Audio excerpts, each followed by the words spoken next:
एक 8वीं क्लास में पढ़ने वाली लड़की। अब वो 15 साल की होती है, लेकिन घर में बैठ करके वो रो रही थी। उसके बाद उसकी माँ उसकी आवाज़ सुन के आती है और आने के बाद देखती है कि ये लड़की रो क्यों रही है। उसके बाद उससे दुलारती है, पुचकारती है, उससे पूछती है। लेकिन जैसे ही माँ ने उसे दुलारा और पुचकारा, तभी वो एकदम से जोर जोर से रो रो के अपनी पूरी हकीकत बताती है। उसके बाद कैसे वो बताती है कि लड़कों ने कैसे उसके साथ झूठ छल करके, कैसे उसके साथ धोखे से एसएमएस करके उसको बुलाया और उसके बाद एक कमरे में बंद कर दिया। ये कहानी आप भी सुनोगे तो आपके पैरों तले जमीन खिसक जाएगी, आपके होश फाख्ता हो जाएंगे। तो आज की एक कहानी। तो नमस्कार, आदाब, सत श्री अकाल। मैं रवि शर्मा हाजिर हूँ क्राइम की कहानी को लेकर। लेकिन आज की क्राइम की कहानी इंदौर के मल्हारगंज की। दरअसल इसी मल्हारगंज थाना क्षेत्र में ये घटना घटती है। अब छात्रा छोटा बगड़गा क्षेत्र की होती है। अब वो 8वीं क्लास में पढ़ने वाली होती है और कुल 15 साल उसकी उम्र होती है, नाबालिग लड़की होती है। उसके बाद अब जो लड़की स्कूल में जाती थी और घर आती थी, अब घर में आने के बाद वो अपने घर के काम भी किया करती थी।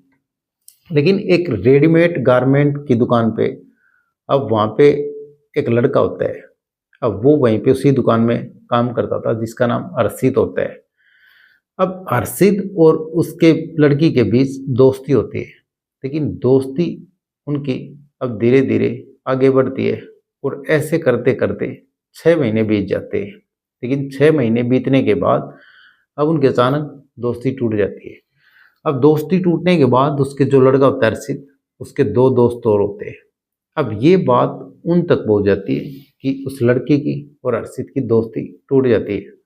उसके बाद वो दोनों दोस्त एक दिन अब लड़की से बातचीत करते हैं मैसेज के जरिए। लेकिन जैसे ही उनके पास मैसेज करते हैं लड़की के पास, और लड़की को बोलते हैं कि अर्शित से तुम्हारी दोस्ती एक बार फिर से करवा देंगे। लेकिन लड़की अब उनसे मैसेज के थ्रू बातचीत करती है और वो बोलती है ठीक है, हमारी 6 महीने पहले दोस्ती किसी कारण किसी बात को लेकर टूट गई थी, लेकिन फिर से अब दोस्ती की जैसे ही बातचीत आगे बढ़ती है तो लड़की वो जैसा जैसा बोल रहे थे वैसा करती है। उसके बाद अब फिर से उस लड़की के पास अब वो कहते जैसा हम करें वैसा तुमको करना होगा और तुम्हारी दोस्ती एक बार फिर से करवा देंगे और अर्शित से तुम्हारे को मुलाकात करा देंगे।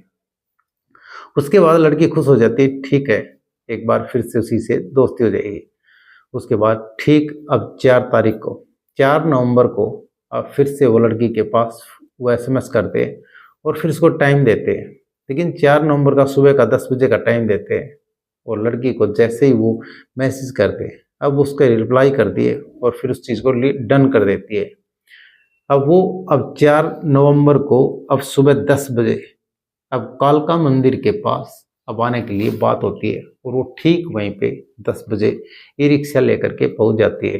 अब 15 साल की नाबालिग 8वीं क्लास से पढ़ने वाली लड़की उसके बाद जैसे ही वहाँ पे जाती है, अब वो दोनों दोस्त होते हैं।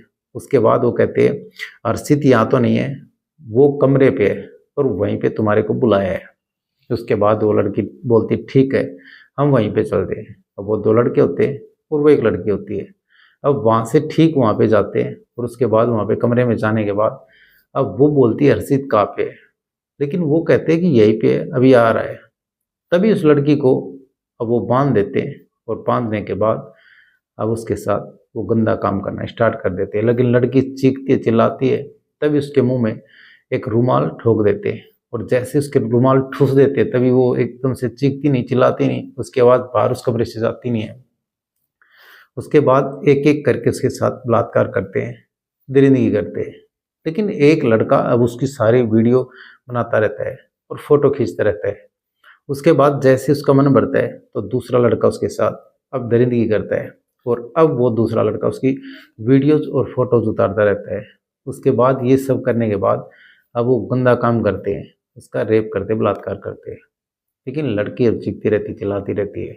ये सब होने के बाद अब जैसे ही वो वहाँ से निकलते हैं तभी लड़की अब अपने घर चली जाती है। लेकिन उसको ये नहीं था कि तुम्हारा अब यहाँ पे बांध करके रेप करेंगे या बलात्कार करेंगे। उसके बाद ठीक 2 दिन बाद अब लड़की गुमसुम सी रहने लगती है।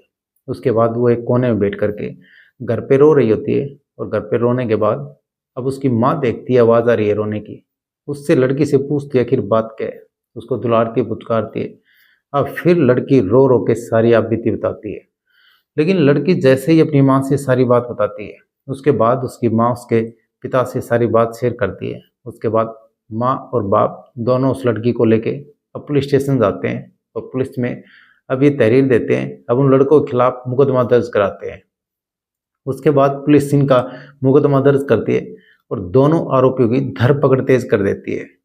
लेकिन कैसे एक लड़की के साथ ऐसे धोखे से, अब मैसेज किए और मैसेज करने के बाद उस लड़की को बुलाया और फिर उस लड़की को बुला करके उसके साथ दरिंदगी की और उसके वीडियो बनाए और आपत्तिजनक फोटो उतारे। लेकिन लड़की पुलिस स्टेशन ये भी कहती है कि इन्होंने जैसे वीडियो बनाया, इन्होंने ये बताया कि अगर किसी को तुमने ये बात शेयर की या पुलिस को बताई तो तुम्हारा ये वीडियो सोशल मीडिया पे वायरल कर देंगे और तुम्हें कहीं भी मुंह दिखाने के लायक नहीं छोड़ेंगे और फिर तुम्हारा कत्ल भी कर देंगे। ऐसी बात कही और लड़की ने सारी बातें अपनी माँ और बाप से बताई। उसके बाद पुलिस स्टेशन में जाके अब मुकदमा दर्ज कराया। तो कैसे एक लड़की के साथ दरिंदगी होती है। तो कहानी सुनाने का मतलब किसी का दिल दुखाना नहीं, या किसी की भावनाओं को ठेस पहुंचाना नहीं। ये कहानी सुनाने का मतलब आप सतर्क रहें, सावधान रहें। तो कैसी लगी आज की कहानी कमेंट सेक्शन में जरूर बताएं। वीडियो को लाइक कर दें, चैनल को सब्सक्राइब कर दें, बेल आइकन को प्रेस कर दें ताकि हर वीडियो को नोटिफिकेशन मिलता रहे। जय हिंद, जय भारत।